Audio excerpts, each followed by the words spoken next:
భారత స్వాతంత్ర పోరాటంలో మొదటి మహిళగా చెప్పుకునే కిత్తూరు రాణి చెన్నమ్మ గురించి ఇప్పుడు మనం చెప్పుకుందాం. భారత స్వాతంత్ర పోరాటంలో మొదటి మహిళా అగ్నిజ్వాల.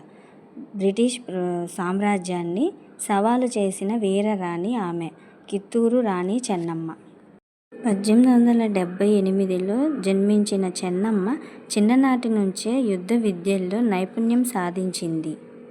చెన్నమ్మ రాజు మల్లసజ్జను వివాహం చేసుకొని ఆమె రాజ్యానికి రాణిగా మారింది. తరువాత రాజు మరణంతో కిత్తూరు రాజ్య బాధ్యతలన్నీ చెన్నమ్మపై పడ్డాయి.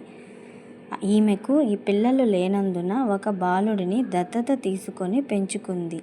ఆ దత్తత కుమారుడిని రాజ్య వారసుడిగా ప్రకటించగా బ్రిటిష్ డాక్టరీ ఆఫ్ లాస్ అడ్డుగా నిలబడింది.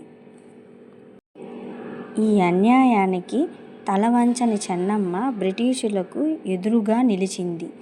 1824లో జరిగిన యుద్ధంలో బ్రిటిష్ సేనలు పరాజయం పాలయ్యారు. అప్పుడు బ్రిటిష్ ప్రభుత్వం చాలా షాక్ అయ్యింది.